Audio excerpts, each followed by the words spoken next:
switching topics. We talked about NFTs very little a long time ago. I don't even know. I can't even remember. Did that ever get put out on one of our episodes? Yeah, Or well, is it, we talked a lot about Bitcoin, and I yeah, we think we talked about Bitcoin. Yeah, briefly that. Okay. briefly Okay. mentioned NFTs, but we kind of Okay. said that we would talk about Okay. that at a later date. So All right. So let's just start with a basic thing. It's gonna go quick. We're not gonna spend an hour on this, but don't just say an NFT is a non-fungible token. Yeah. Thank you, Mr. Google, that for you. Uh, Basically, you correct me if I'm wrong, and then we can go into this specific story that came up. So a non-fungible token, an NFT, is basically having a digital file that's generally crypto sealed, that you're buying that digital fingerprint more or less, not necessarily the item that it's a digital fingerprint of.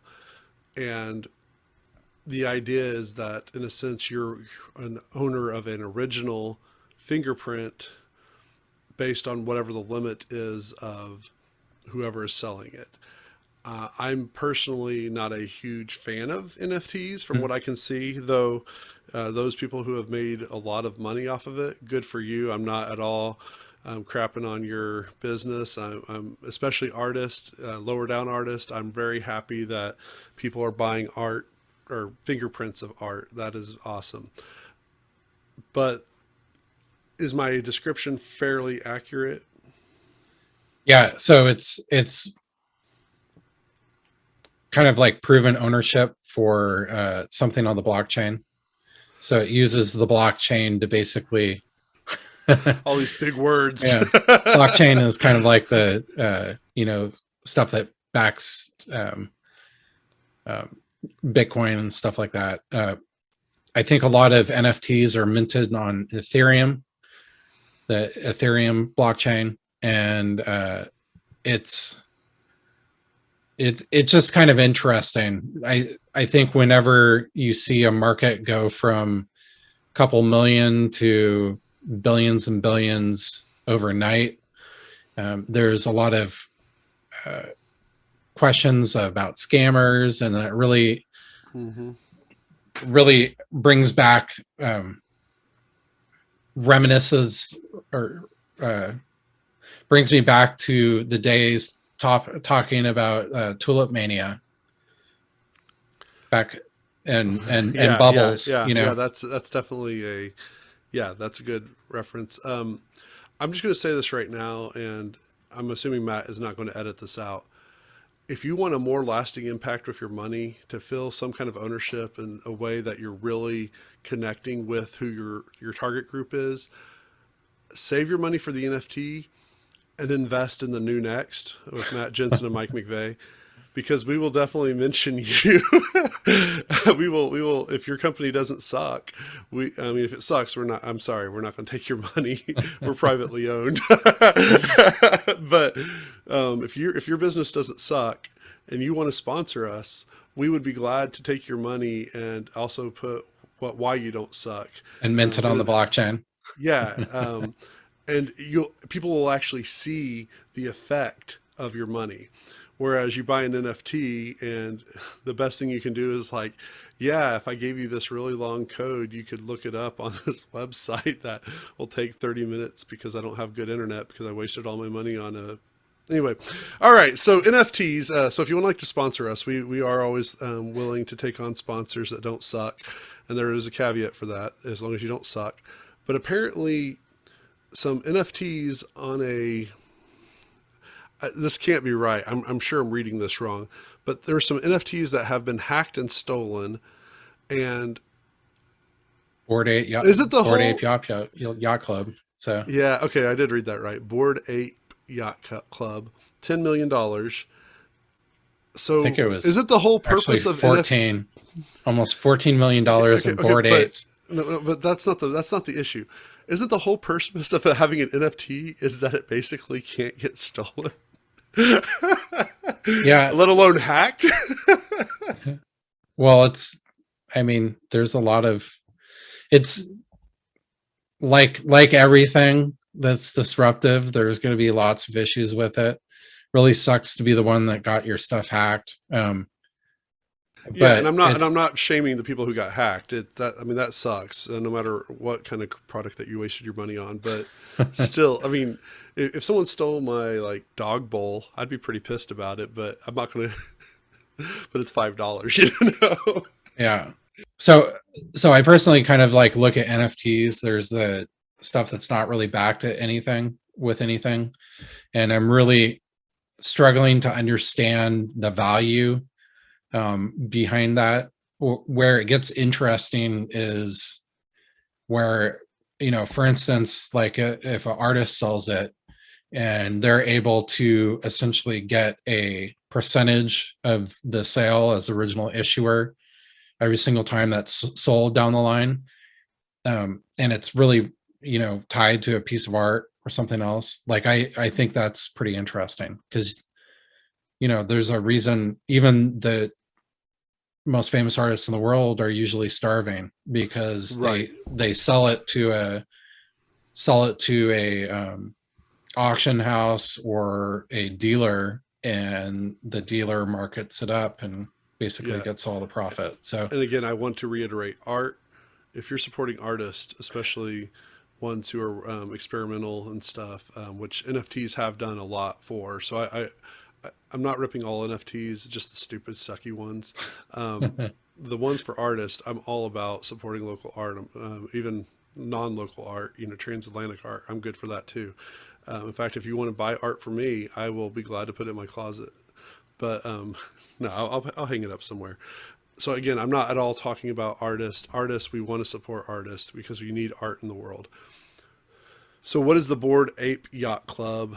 And since the time you told me it was 10, now it's apparently 14 million. Talk about that and why. I would say, why do we care? But we care because we talk about energy and finance here. So yeah. tell us more about the Bored Ape Yacht Club. Well, the Bored Ape Yacht Club, I guess, are some NFTs that are apes in different different outfits. Oh man, please don't feel like I'm too disrespectful to people when you're listening to this. It's just, you have to see Matt's face when he says this. I think there is something that backs up. So this is another use case for it is I think that there might be some sort of meet and greet, or maybe access to actual yacht club by being an owner of the Bored Ape. I know that Gary Vaynerchuk, I'm not sure if you know him, but he's like a marketing guy. He has NFTs, and I mean, like, you should look up. It's the Friends. You look up some of the prices on them, and it's hundreds of thousands. So it's pretty funny. But when you own that, you do get access to go to his events and certain experiences with him. Like, I think one was playing tennis with him or playing basketball with Gary Vee. So there's some interest in that. But it's also it's weird, right? So hundreds of thousands. Yeah, that's interesting. Yeah, and I'm sorry, I'm looking this up while we're talking, and apparently at least 2.5 million of this was stolen in Instagram and Discord hacks. So if I have to say this makes me really sad, but please make sure you're internet surfing. If you're going to surf on your computer with Instagram and Discord, please at least have that on like another server. Have your data backed up on like a hard drive that is not always connected to everything you're doing. Don't make it easy for the people to steal your stuff. Yeah, it's pretty easy. So all right, sorry, please continue. Please, Gary Vaynerchuk, yeah. can you play tennis with him? Go ahead. Well, I mean, it's like, money could be stolen too. I just think kind of it's how it's anonymous. Like I think when we previously talked about Bitcoin, I talk to you about one of my favorite Bloomberg anchors brought on a gift certificate for Bitcoin on air, and it had the QR code on it. So someone scanned it while they were doing the cast, and within a couple of minutes later, when he tried to go in and show it, it was already gone. So it's really interesting technology, but with every interesting technology that relates to digital payments, there's ripe for opportunities to be scammed. And this has been true with digital, traditional banking fiat currencies too. But there's a lot of stuff that is too good to be true. Or like I've heard stories about stuff where people originated coins, but you needed to buy another coin to be able to sell it. So it was basically a liquid market, and the people ran off with the money. So it's kind of it's good to be knowledgeable about what you're investing in. And I'm not necessarily an NFT hater. I find a lot of applications for it, but there's just a lot of, let's see, let's look at. And Matt's the smart one on all this stuff. Just remember that Yeah. I'm an old fashioned person, though. I'm on the board Ape Yacht Club, looking at something, and for 145 and 99.99 ETH, which is only $440,000, you can buy this picture. So can I borrow $440,000? Or sorry, the fingerprint. Let's see. I'm gonna look at uh, see if I can find NFT sales volume by year.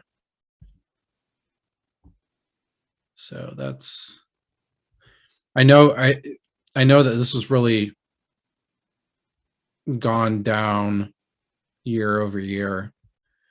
2021 was really the so January 2022 was, I think, about 4.5 billion sales volume on OpenSea in US dollars. And February, it was like a little bit over 3, and then 2.5. So it shot up from basically what looks like 100 million in July 2021 to 3 billion in August 2021. So Yeah, month over month, it just really came out of nowhere. And it started out at 50 million in February of 2021, so it went up 600% just from February to July, which is still pretty tremendous in its own right. Yeah. So it's, I mean, Wow. I just don't really like, maybe you understand this a little bit more because you're into uh live, or what do they call it, MMOPGs, like Yeah, Warcraft. oh, MMORPG, yeah. Yeah. So like I'm not a big gamer. Like if I'm playing games, I'm playing FIFA or something like that. I still But like those two. yeah, but um, like I understand the value for digital goods, definitely, in getting kind of games set up for you to get beyond. Right. But I'm still not really sold on metaverse real estate. Yeah. So, I mean, so and this gets me I kind of thinking. feel like NFTs are a lot like that too, speculative. Yeah, and I think that part of it, I mentioned this thing when we talked about Twitter on a previous recording about how this is the time to start looking at what the future holds for you as a business, you as a business person, the listener. And then I'm going to almost seem like I'm reversing my course here, where I'm saying like, be very, very careful with NFTs. I like that digital. Say it was a digital retail space. Like I was saying, digital real estate. Real estate. Yeah, thank you. Digital real estate. So those of us who have been gaming for any time, and actually even FIFA will have this as well. You can buy the opportunity to increase your chances of winning. They're called lots of different things, and of course it's not on the tip of my tongue right now. But usually there's a little place on the website or on the game where you get a menu, and for $10 more you can unlock another skin, which of your avatar or whatever, and that doesn't help you win. But for $50 you can buy the All-Stars from, 1966 Brazil's team or something. It's like, oh, all right, we get Pele. Yeah, we get Pele now, we don't have to make them on our own. We can actually get them. And in games like MMORPGs specifically, being able to buy armor sets or weapons increases the chances of being able to really suck at the game, but be able to kill the big guys or be able to have a chance against the people who spend hours and hours. And there's a lot of, World of Warcraft was one of the last ones to do this, and that was the game I spent the most time playing. Every MMORPG has a digital shop too. In fact, what's funny is the people that scream the loudest about how bad World of Warcraft was for doing this, they all went to Final Fantasy, and Final Fantasy has always done it. My wife is a very active player in Final Fantasy, and if I gave her $100, she could have a maxed out character, basically. Fortunately, she's old school like me. We don't do that. No, not that. No, it's bad that to do it. It's the idea. In fact, I want to even take it to a different realm, not just what's MMORPG, but something that kind of piqued a lot of people's interest a few years ago with the book, and then later the movie that came out, I think in 2018, Ready Player One. Yeah. Of being able to buy all this digital stuff. And of course they had to use a dystopia to kind of justify like, hey, it's okay to buy all this stuff online whenever the world is horrible and stuff. But it would be kind of cool to, fly Millennium Falcon, to own a Back to the Future DeLorean, not just a regular DeLorean, which by the way, I saw one the other day. I saw we passed a DeLorean on the street. It was so cool. It'd be cool to play, drive Serenity from Firefly. One of the starships, Starship Enterprise, or whichever Star Trek you like the most. To be able to buy these iconic weapons, and we kind of do this already. We buy decoys and stuff. There's lots of websites. In fact, I remember a few years ago, I was so close to buying a replica of Sting from The Hobbit and from the Lord of the Rings trilogy, because it was a really cool blade. The way it was centered. I've got a really bad knockoff of the 10th Doctor, Doctor Who's supersonic, his sonic screwdriver. And, I get that kind of stuff. It's stupid in a way, but it's also fun. It's a way to waste money in a way that doesn't make you feel nearly as bad as like taking it to a restaurant or something. But when you start going to everything digital, and everything you're buying is digital, whatever that might mean. And I'm also bad at this because I buy a lot of digital books, whether they're Kindle or whether they're Audible or another company that competes in that space. When all of my music is digital, when all my money is going to everything digital, and then you look around, in one sense, I guess it's good as long as it doesn't get stolen, but thanks Bored Ape Yacht Club for ruining that for me now. Got all your Bored Apes stolen? Yeah.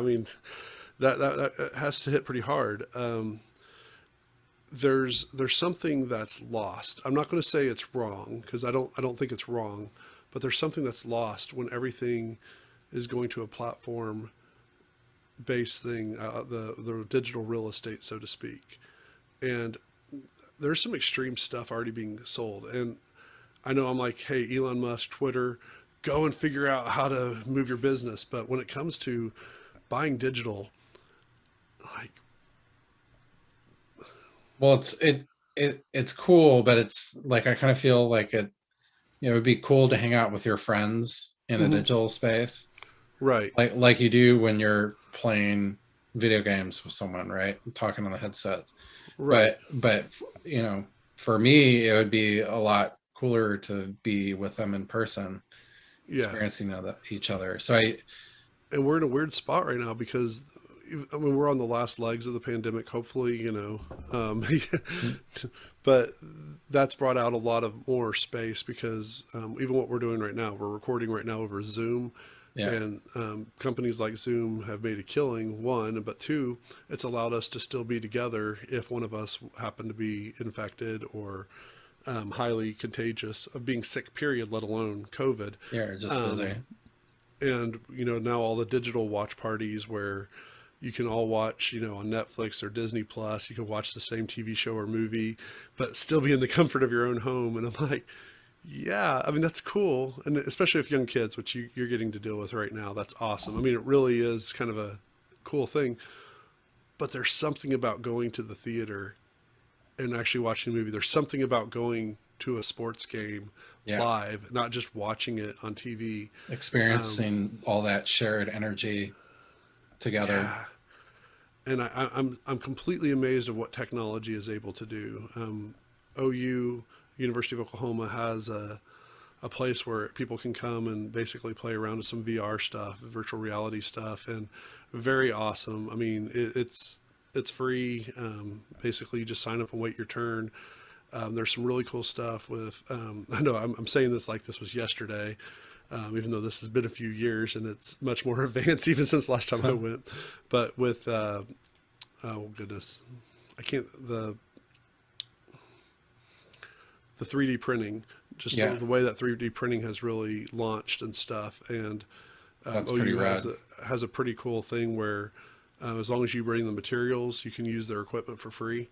Um, They and used to. I think they have they start canceled charging that. now? Okay. Well, I think they shut it down for everybody Oh, because COVID. because of COVID, and now it's permanent. So it used to be something where me as a member of the community could Hmm. go there in the Tom Love Innovation Center, Right. Yeah. Yeah. and you could work with they had CNC routers and 3D printing Hmm. machines and stuff like that. So you could work with someone that was already trained on that to fabricate products and stuff, which Yeah. was awesome. In fact, one of our mutual friends used to work there from Toastmasters, Nikki. Oh wow, yeah, Yeah. I forgot Yeah. about that. So that's what actually the reason why I started going there because Yeah, she's like, "Hey, you guys should do this at work," but I don't want. I don't ever want to diss on technology, especially stuff that's going forward. And 3D printing has done the world. I think 3D printing as a whole has been one of those things that's really benefited the world and found ways to maximize imagination. VR, quite still not quite there yet. We're still kind of stuck in Lawnmower Man from, I you know, so I I, think we're. Oh, go ahead. I was just, I mean, we're making progress. We just haven't hit the kind of the button yet that is going to super drive that stuff. And I'm not, but then I start thinking of these NFTs, and I'm like, I really hope this goes like the way of the dodo in one sense, except for artists. Artists obviously take care of artists, but I've talked for way too long. Go ahead. Well, I kind of agree with you, but I also think that there will be good applications for it, like VR. Right, you're making a better video game, but I think for virtual reality, excuse me, virtual reality, the big application that you have for that is in healthcare. So there's Fair, fair. yeah, so there's, for instance, like one example, and I wish I could remember their name, but there is a company here in Oklahoma City that has basically if someone has an accident or has a stroke, they have these video games that people can play that allow people to regain control of their limbs. And what it does is, like, if you can only go out this far, we have the VR goggles on, it makes you think that you're reaching farther than you actually are. So it retrains your neurological system to reach farther and farther. So they basically took a lot of applications in physical therapy and gamified it. And there's people that have strokes, lose control of their arms or part of their body, that are basically able to retrain their brain and regain control of their body Right. through this gamification stuff. And I was talking more about NFTs than VR. Like I love Yeah, VR. It's just we haven't hit that click moment. I want to say again, shout out to our friend Tim Urban. By the way, Tim, by the way, you're our friend. You just didn't know it yet. yeah, best Now, friends. yeah, we're best friends. Have us on to your stuff anytime. Um, but they were talking about how once he said once it clicks, like basically everything's set up, that we've kind of hit the almost the as far as we can go based on our own, and now it's kind of like finding the groove, and then once we find this groove, AI is just going to shoot up like crazy, and VR is going to be a big part of that. But I just remember even as a kid, like in early 90s, there was VR equipment that looks not too dissimilar. I mean, the technology is completely different, but you know, the early versions of Doom um, and stuff, and like we're still kind of there in a sense, but we just have a lot cooler. We have faster and stuff, but it's gonna go crazy once ever AI connects at a certain level.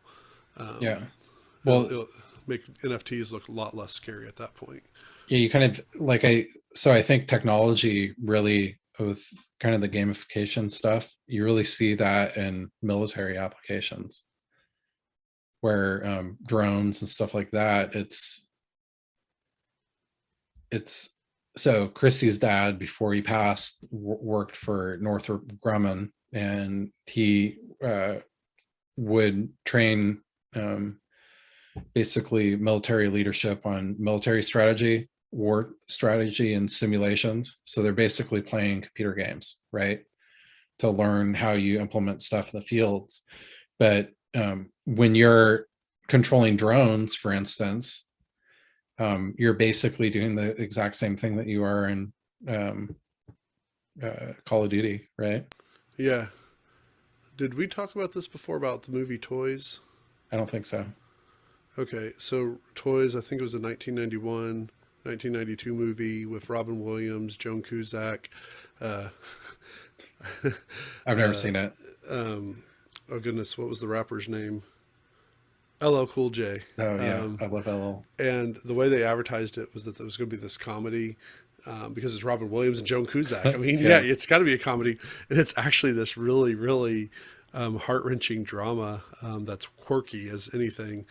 But the main character, Robin and his sister Joan, their dad dies, who owned this toy joke company, and his brother, who's a military general, basically being forced out of the military, he comes across and he's like, "Oh, video games! Hey, I've got this idea," and it really talks about having kids playing video games, basically doing war overseas, and they don't know it. yeah. It was so dark. Beautiful movie, but it was so dark. It's a Christmas movie too, on top of that. But it really kind of led to some of the future of what we have with drones and stuff. And it was a good 10 years before some of that stuff. So yeah, that for pop culture people, you know, there you go. There's your shout out. Doesn't feel like they're people anymore, right? When Yeah, it's just yeah. like a video game. It's weird. Yeah. In fact, I made a joke with somebody yesterday, yesterday. The So I'm in improv that you know, and there's a veteran troupe. So you have to have served in the military. Um, I guess they haven't said U.S. military, but it's implied U.S. military to be able to join the group. And they do a kind of improv I like to do, short form, kind of whose line is anyway. Yeah. And I was like, well, I've played Call of Duty, so technically I served. And then he's like, yeah, that's not funny. I was like, I know, but I really want to be in your group. Yeah. Yeah, so there we Sorry, go. Mike. We, yeah, You're gonna have to join the no, army. yeah, I thought about that. I might just start a group of video game combaters. There might be a few more of us that are available. um, so back to NFTs. We're not Luddites. We're not saying that all technology is bad. We're not even saying most technology is bad. I think there's some really good, strong benefits for NFTs, but just like everything else, if it's something you value, if it's something you've spent a lot of money, probably securing that is important. And we've seen a lot of security breaches over the past 10 Yeah. years specifically that shouldn't have happened. The one that comes to my mind immediately is Target. When such a big, and they've had like two or three of them, I think, that were pretty big. Facebook had one a couple years ago that didn't affect everybody, but it did. Everybody gets hacked.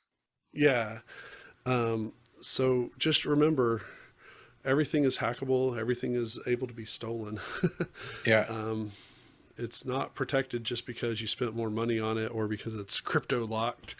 And I have to say it like that because it makes me feel more empowered against if it's crypto locked.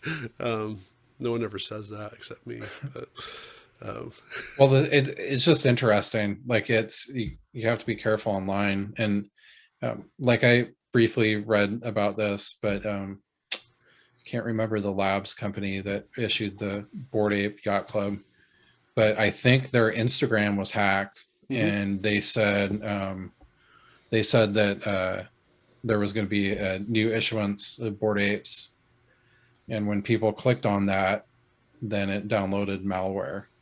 Oh, So wow. so I think Well, that's how that went. And And Discord was the other one that yeah, they hacked into that as well. so it's um, I know one of my favorite YouTube channels slash I follow them on Instagram too.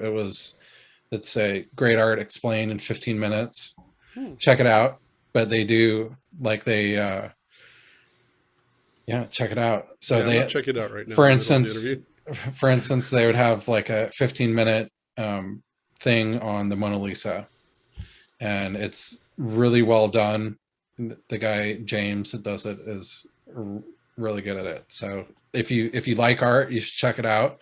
But he had his Instagram hacked recently, and someone was posting um, like, "Oh, I earned double my money in 24 Oh no. hours by investing in this Bitcoin," and he got his Instagram back. But it's kind of like it pays to double check things to see to see if it's actually